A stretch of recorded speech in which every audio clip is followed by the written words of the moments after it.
마가복음 6장 1절부터 6절 찾으셨으면 아멘. 아멘. 같이 읽겠습니다. 시작. 예수께서 거기를 떠나사 고향으로 가시니 제자들도 따르니라. 안식일이 되어 회당에서 가르치시니 많은 사람이 듣고 놀라 이르되 이 사람이 어디서 이런 것을 얻었느냐. 이 사람이 받은 지혜와 그 손으로 이루어지는 이런 권능이 어찌되느냐. 이 사람이 마리아의 아들 목수가 아니냐. 야고보와 요셉과 유다와 시몬의 형제가 아니냐. 그 너희들이 우리와 함께 여기 있지 아니하냐 하고 예수를 배척한지라. 예수께서 그들에게 이르시되 선지자가 자기 고향과 자기 친척과 자기 집 외에서는 존경을 받지 못함이 없느니라 하시며 거기서는 아무 권능도 행하실 수 없어 다만 소수의 병자에게 안수하여 고치실 뿐이었고 그들이 믿지 않음을 이상히 여기셨더라. 아멘. 영거푸 새해를 맞잖아요. 대부분 2월에 좀 있었는데 이번에 좀 당겨져서 1월에.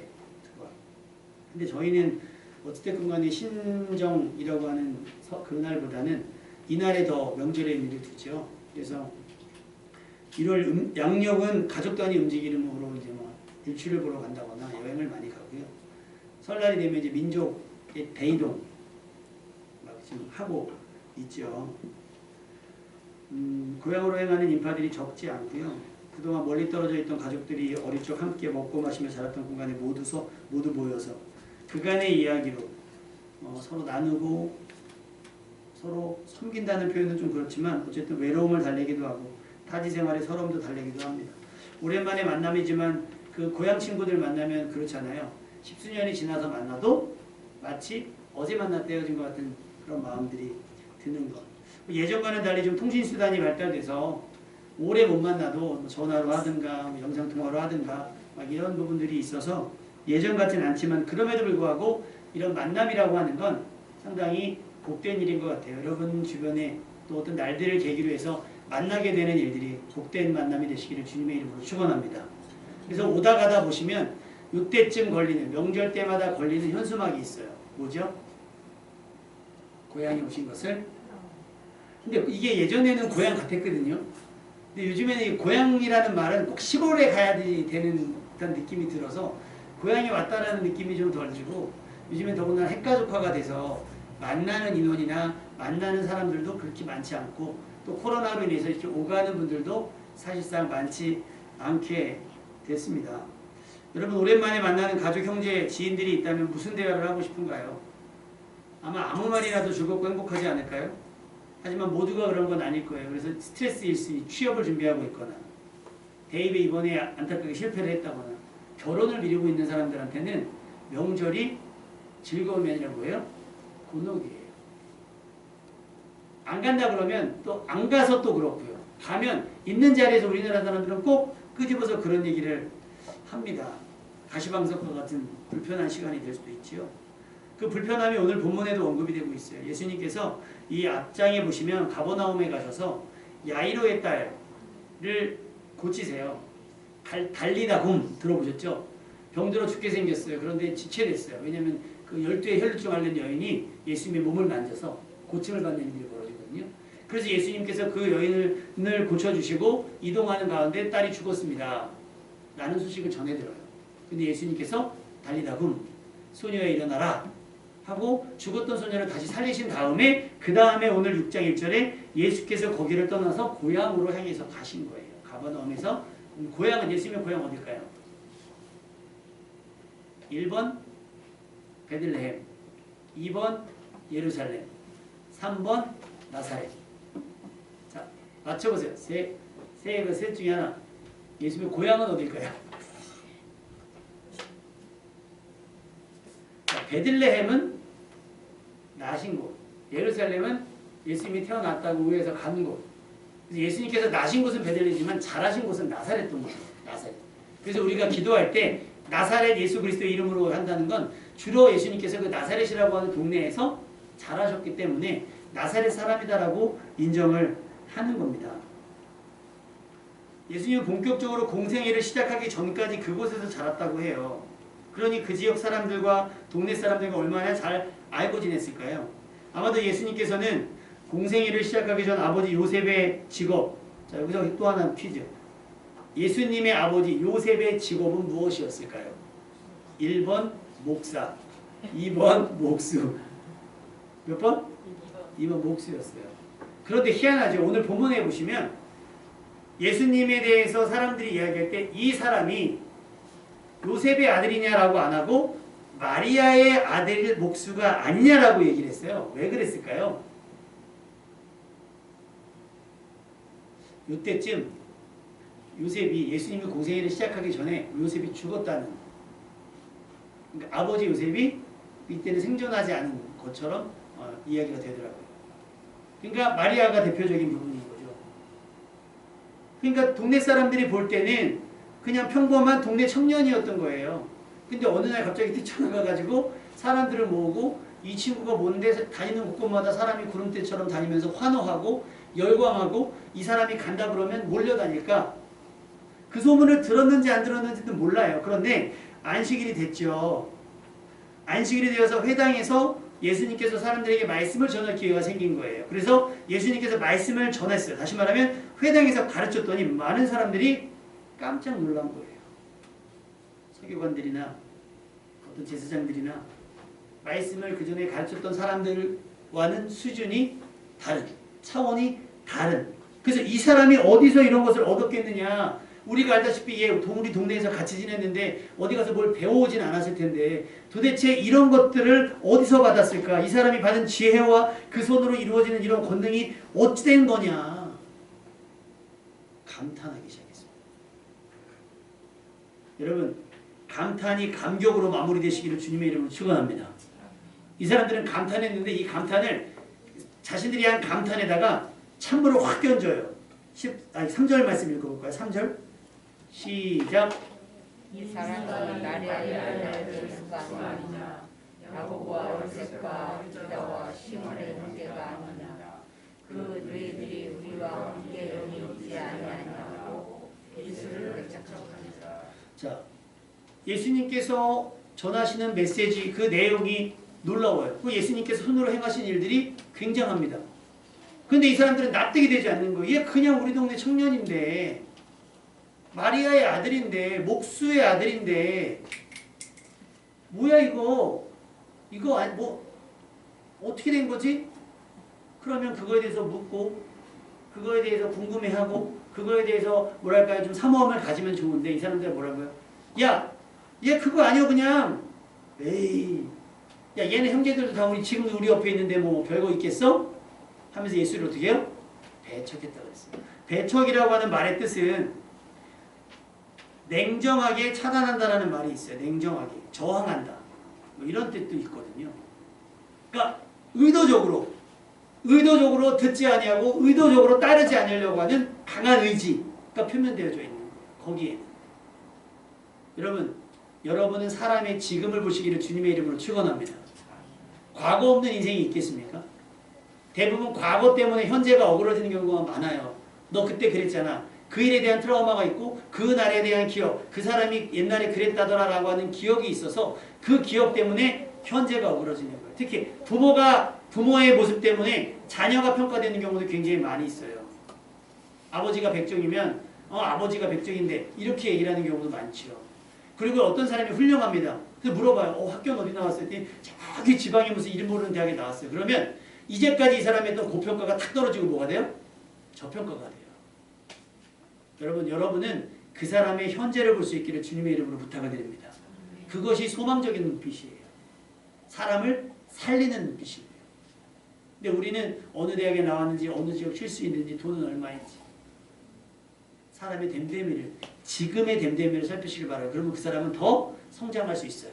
그런데 그게 아니라 지금보다 옛날에 그랬다며 그 찝찝함 가지고 이 사람 평가하기 시작하면 의심하게 되고요. 자꾸 의심의 눈초리로 그 사람을 분석하게 되고 그러니까 그러지 그러니까 그러지 하면 자꾸 꼬투리를 잡게 되는 거예요. 심지어 예수님조차도 고향집에서 고향 동네에서 이렇게 환영을 받지 못했다는 게 얼마나 우리도 그럴 수 있다는 거예요. 우리도 그럴 수 있다.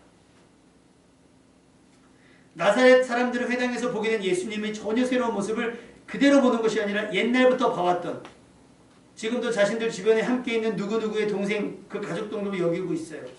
아까 말씀드렸지만 사람들은요, 누군가를 평가할 때 그 사람의 능력을 중요시해요. 그런데 그만큼 그 사람의 주변에 누가 있는가, 전에는 어떠했는가를 많이 봐요. 제가 여러분께 동의를 구해서 이력서를 넣었잖아요. 이력서를 몇 군데 넣어봤거든요. 안 될 줄 알고도 막 넣어보는 거예요. 안 넣어봐가지고 20년 동안 안 넣어봤는데 막 그걸 써내요. 뭐 학교. 근데 요즘에는 옛날에 막 초등학교부터 다 써야 되는데 요즘에는 최종 학력만 써요. 대학원을 씁니다. 대학원을 쓰고 이제 딱 했는데 거기 딱 경력사항이 들어가요. 경력사항. 그러니까 예를 들면 제가 탁구에 관련된 이력서를 넣으면 탁구 코치를 얼마나 했는가. 아니 탁구 코치를 하려고 지금 이력서를 넣는 거잖아요. 그럼 지금의 실력을 봐야죠. 그렇죠. 이 사람이 전부터 경력은 많은데 뭘 했는지는 모르는 거잖아요. 글자만 보니까. 그러면 면접을 통해서 그걸 걸러내야 되는데 그게 아니에요. 우리는 이력서 보고 우와 대단히 화려하다. 그러니까 국가대표를 뽑을 때 만약에 여태까지 늘 금메달 따던 사람이 대표팀 떨어지잖아요. 선발전에서 떨어지면 회의가 일어난대요. 얘 이제 신인이고 국제대회 나가서 얘가 할 수 있겠어? 그 얘를 설득하는 거예요. 넌 다음 기회가 있지 않냐. 이번엔 형한테 양보하자. 그럼 이게 어째 파벌로 되어 있기 때문에 어쩔 수 없이 양보를 한다는 거예요. 근데 그 선수가 가서 떨어져요. 그럼 뭐가 되는 겁니까? 지금의 실력. 그렇게 선수를 뽑는 게 양궁이에요. 양궁. 양궁은 얄짤없대요. 심지어 뭐가 나냐면 아시안게임인가? 결승전에 남자 둘이 올라간 거예요. 근데 둘이 올라간 사람 중에서 그 주장 있잖아요. 뚱뚱한 사람.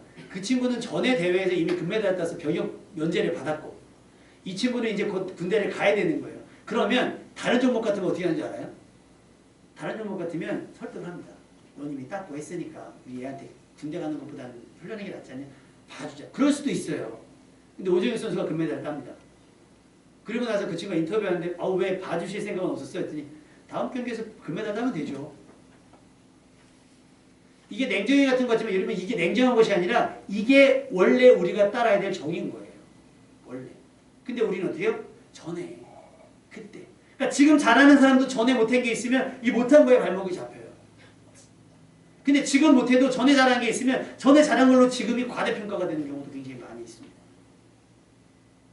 여러분도 다른 사람들에게 그렇게 평가가 될 거예요. 그래서 사도 바울이 다니는 곳곳마다 내가 죄인 중에 괴수라고 했던 이야기는 뭐냐면 너무 이 사도 바울의 변화가 극적이었고 또 바울이 행했던 일들이 너무나 극악무도했기 때문에 그런 바울이 복음을 전한다 그러면 사람들이 못해요? 제 전에 예수 믿던 사람들 그리스도인들 잡아갔던 사람 아니야라고 손가락질 한단 말이에요. 웅성웅성 소리가 들리면 맞습니다. 제가 그렇습니다. 제가 죄인들 중에 여러분이 말하는 그 죄인들 중에서도 더 극랄한 괴수와 같은 죄인 중에 괴수의 하나입니다. 철저하게 자기를 던져버려서 정면 승부를 해서 그거를 털어버려요. 사도 바울이. 근데 우리는 어떻게 해요? 쉬쉬하죠. 여러분의 과거가 있다면 회개하고 털어보시기를 주님으로 축원합니다. 그리고 사람들의 평가를 냉정하다고 말하지 마세요. 그 냉정한 평가를 이겨낼 수 있는 현재의 거룩하고 경건한 모습을 살아가는 여러분 되시기를 주님의 이름으로 축원합니다.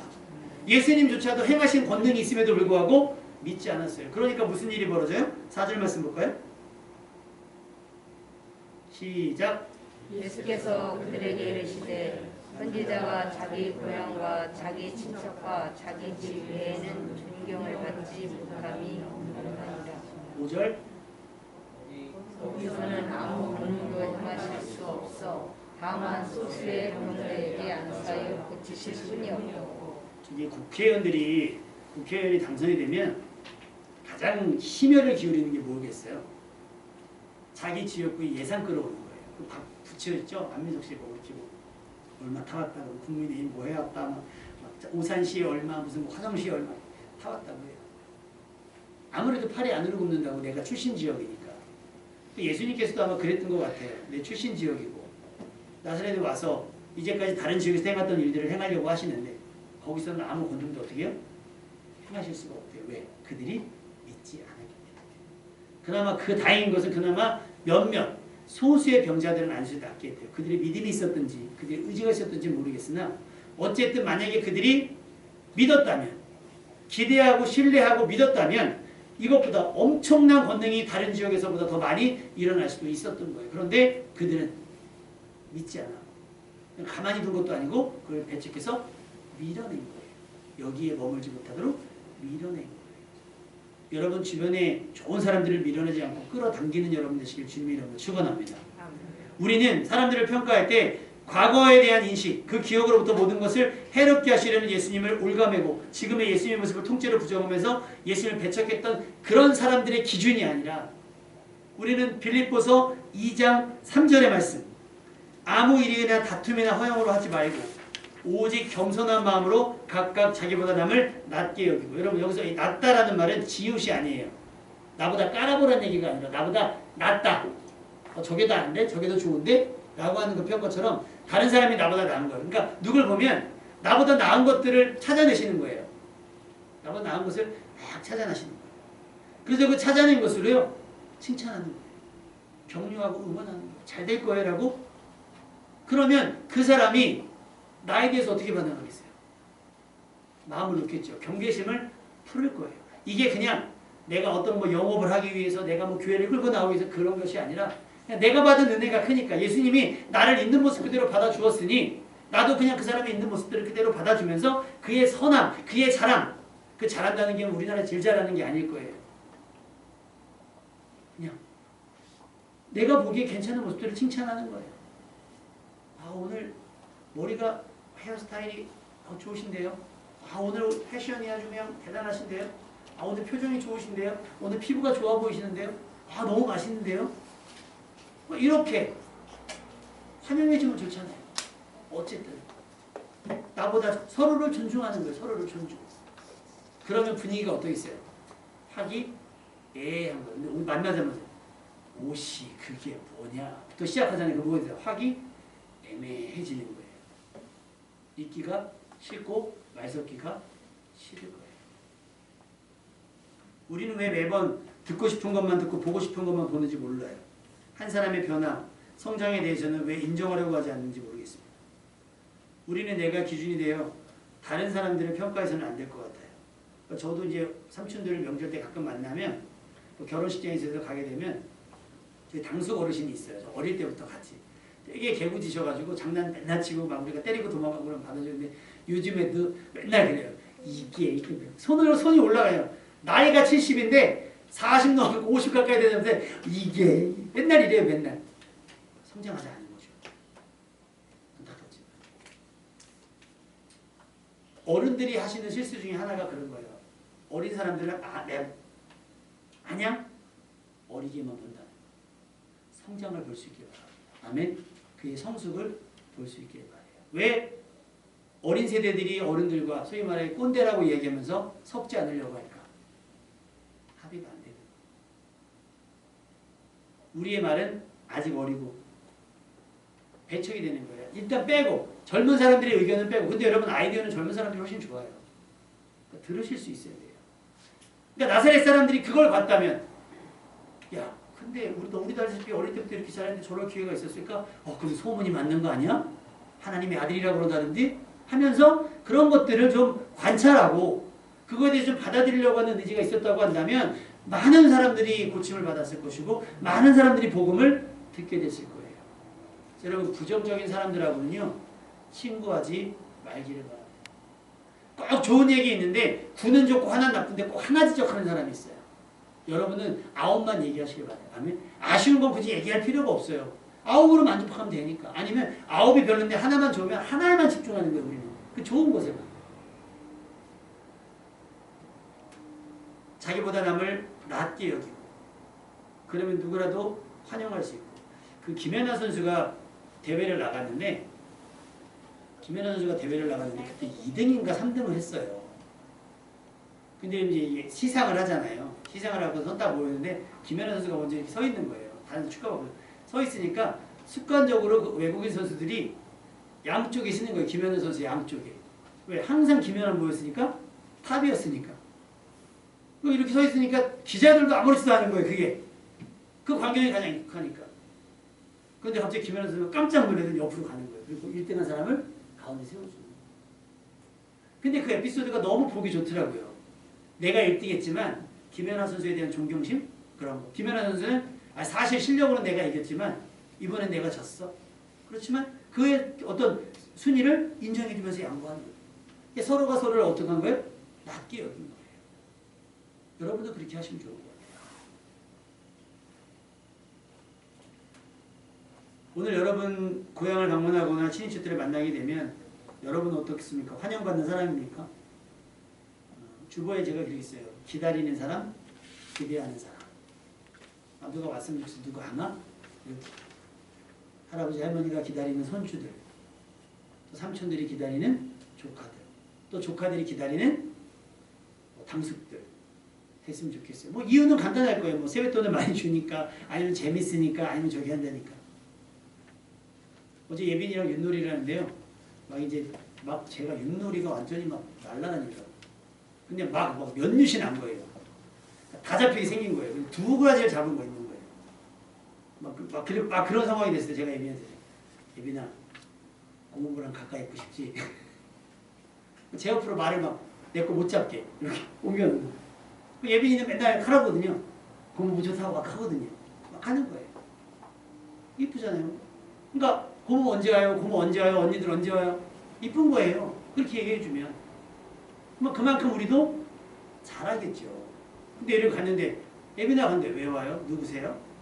장난해도 막 이렇게 얘기하면 우리가 아쉬울 게 있을까요? 사실 없잖아요. 그러면 어떻게 돼요? 우리도 서로 이렇게 되는 거예요. 여러분의 일상에서 보세요. 순간순간 나타나는 행동들이 누군가의 마음을 얻는 삶이 되시기를 주님의 이름으로 축원합니다. 여러분과 말 섞고 싶고 여러분과 대화하고 싶고 답답한 일 있으면 대화하고 싶고 그러면 여러분은 다 들으세요. 그래서 그래 그럼 내가 기도해 줄게. 그 전에 이제 기도하실 수 있으면 기도해 주시는 거 좋고요. 그 메모해서 여러분이 기도해 주시고 다음에 안부전화 한번 해보세요. 하나님이 여러분의 기도를 기적이 되게 하실 겁니다. 아멘? 그러면 그렇게 됐잖아요. 그럼 그 다음에 만나면 또 어떻게 하겠어요? 간증하겠죠. 그 사람이 그렇게 됐어요. 해결됐어요. 그러니까 그래 감사하다. 내가 그 쉬지 않고 기도했거든. 아침 저녁으로 기도했었대. 그럼 고마워요. 이렇게 되죠. 그러다 보면 그들이 뭐예요? 복음에 대한 호기심을 가지게 돼요. 그리고 묻게 됩니다. 어떻게 해야 되냐. 그러면 주 예수를 믿으라. 너와 내 집이 구원을 얻으리라. 전도는 그렇게 해야 되는 거예요. 무턱대고 막 준비도 안 됐는데 가자! 막 이럴 게 아니라 그런 어떤 설득의 과정? 그런 과정이 필요한 겁니다. 여러분 예수님 시대에 예수님이 십자가에 달려 돌아가셨음에도 불구하고 안 믿은 사람들이 천지였어요. 근데 그냥 툭 전도지 한 장 준다고 해서 그 사람이 갑자기 믿어지겠습니까? 쉽지 않은 거예요.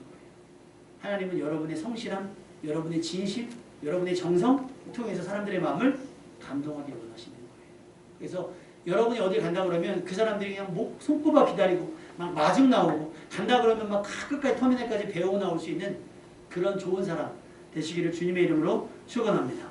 베드로전서 4장 8절 무엇보다도 뜨겁게 사랑할지니 사랑은 허다한 죄를 덮느니라. 여러분은 제발 젊은 사람들 잔소리하지 않는 명절이 됐으면 좋겠어요.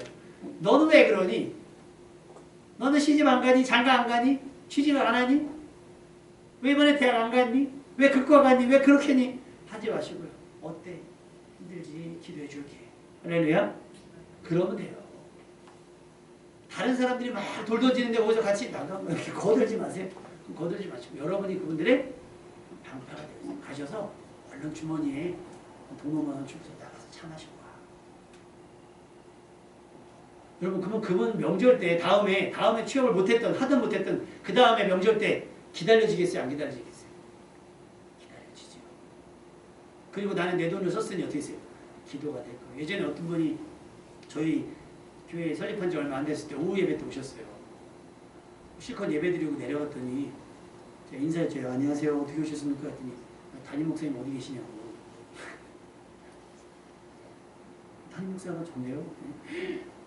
너무 젊어가지고 10년 전이니까 너무 젊어가지고 전선줄 할 때 와 전선생 치고 설교 되게 잘하는데 그러고 있었다는 거예요. 그러면서 저한테 고민을 얘기하는데 자기네 교회 전사들은 설교를 들어줄 게 없대요. 들어줄 게 없댔다는 거예요. 그렇게 얘기를 해요. 속이 생깁니다. 그리고 제가 설교가 꿀처럼 달아지는 방법을 가르쳐드릴게요. 새벽기도 촬영 오시네요. 새벽기도 촬영 오시네요. 선생님 용돈이 있으시면 한 2만 원 봉투 담아서 선생님 수고 많으신데 책 한 번 사서 봐요. 그리고 성경책에 껴주라고. 그러면요 그 전도사 기도합니다. 성경 연구합니다. 그리고 그 권사님은요 그 전도사를 주목하게 돼요. 내가 투자했거든. 그렇지 않겠어요? 그럼 그 전사가요. 성경 본문만 읽어도요. 이 권사님 은혜 받아요. 내가 키우고 있는 사람이거든요. 결론 2만 원밖에 안 줬지만 내가 키우고 있는 사람이거든요. 그러면 그때부터 나오게 되게 되면 단점이 안 보여요. 장점이 부각돼서 주변 사람들에게 장점만 이야기하게 되겠어요. 여러분의 삶이 그렇게 사람을 키우는 사람이 되시기 바랍니다. 아멘? 그러려면 허물은 덮고요. 장점은 과장하거나 포장할 필요는 없어요. 있는 모습 그대로 주지만 그래도 그 장점을 칭찬하는 사람이 되면 그 사람은 여러분을 만나고 싶어 할 거예요. 여러분의 전화를 피하지 않습니다. 많은 사람들이 여러분의 이야기를 듣고 싶어 할 때 우리는 자기 자랑으로 시간을 허비하지 말고요. 하나님께서 우리에게 베푸신 은혜들을 그냥 겸손하게 이야기하시는데 사실은 이랬는데 모르겠어. 나는 기도하고 그냥 하나님께 주신 감동으로 했는데 잘 됐어. 그래서 난 앞으로도 그러려고. 이렇게 얘기하면 참 은혜스러운데 야 내가 있잖아 이번에 맨날 봤냐? 와 이렇게 됐어. 막 그러면 좋은 얘기인데요. 듣기 싫어요. 그렇잖아요. 내 자식 잘됐다는 얘기를 막 들으면 한두 번이나 좋지 그 다음부터는 비교되니까 싫은 거예요. 그게 아니라 여러분의 잘됨을 겸손하게 말할 수 있는 스킬도 필요하다는 거예요. 그래야 환영받죠. 야 쟤 또 온다 또 온다 또 자기 자랑 얼마나 할까. 그래서 제가 대학원에서 소문이 그렇게 났어요. 기상용이랑 얘기하지 마. 딱 누구는 기상용 얘기하면 등장인물이 몇 명 있어요. 장인어른, 장모님, 매형, 아내. 제가 그 외에는 관계를 안 맺으니까 막 사모 때문에 고민하는 친구들이 있거든요. 결혼 앞두고서 막 사모 때문에 스트레스 받으면 우리 아내는 이렇게 했어. 그러면서 이제 관계들에게서 아 우리 장모님은 우리 장인어른은 장모님은 이랬어. 매형은 이랬어. 그냥 내게 있었던 일들을 그렇게 얘기한 거예요. 이래야 돼. 사모는 이래야지. 뭐 장로는 이래야 하고 뭐 이래야지. 그게 아니라 우리 장인어른은 그렇게 해주시고 우리 장모님은 그렇게 하셨다. 우리 매형은 그렇게 해주셨어. 그러니까 소문이 어떻게 되냐면 성결대학교에서 이기상 목사가 결혼을 제일 잘한 케이스로 소문이 난 거예요. 지금도 그래요. 전설처럼 남아있죠. 누군가 여러분의 이야기를 듣고요. 그렇게 칭찬하셨으면 좋겠습니다. 아멘? 그렇게 내가 막 내 자랑을 하지 않지만 솔직히 저희가 자랑할 거는 많지는 않았어요. 그러나 소소하게 하나님께서 베푸신 은혜들을 그냥 꺼내서 이야기했을 뿐이고 그때 위기가 없지 않았잖아요. 위기가 있을 때 어떻게 하나님께서 어떻게 역사하셨는지를 겸손하게 이야기를 한 거죠. 물으니까. 내가 막 찾아가고 너 그러냐? 이렇게 해라. 이게 아니라 물으니까 고민하고 있었어요. 그래서 제가 안사람 선물했던 책 사모한테 선물하고 그래서 깨지기 직전이었던 전사 부부가 그 책 읽고요. 붙어서 결혼해고 지금 목회 잘합니다. 여러분에게도 그런 기회, 그런 섬김의 기회가 있을 줄로 믿습니다. 아멘. 여러분의 이야기를 듣고 싶은 사람이 많아졌으면 좋겠어요. 빌립보서 4장 8절 끝으로 형제들아 무엇에든지 참되며 경건하며 옳으며 정결하며 사랑받을 만하며 칭찬받을 만하며 무슨 덕이 있든지 무슨 기림이 있든지 이것들을 생각하라. 좀 그리스도인답게. 그래서 마태복음은 이렇게 얘기하고 있죠. 너희 빛이 사람 앞에 비치게 하여 그들로 너희 착한 행실을 보고 하늘에 계신 너희 하나님께 영광을 돌리게 하라는 거예요. 교회 와서 찬양하면서 그게 아니라 여러분과 경험을 했더니 참 하나님은 살아계시는 것 같아 라고 내가 내 입으로가 아니라 그 사람들이 나를 보고 이렇게 시인할 수밖에 없는 일들. 그래서 로마서는 사도 바울이 이렇게 얘기해요. 이로써 그리스도를 섬기는 자는 하나님을 기쁘시게 하며 사람에게도 칭찬을 받느니라. 할렐루야. 이번 명절이 여러분이 사람들 앞에 어떻게 대하느냐 하나님을 대하듯 하세요. 그러면 그들의 입술을 통해 여러분이 칭찬받게 될 겁니다. 아멘. 그리고 내가 증언하는 게 아니라 그들이 어디 가선가 우리의 이야기를 할 수 있는 그런 삶을 살았으면 좋겠어요. 그렇게 겸손하고 성실하고 정직하고 경건함으로 이번에 어디를 가든지 환영받고요. 누구를 만나든지 칭찬받을 수 있는 복된 명절 연휴가 되시기를 주님의 이름으로 축원합니다.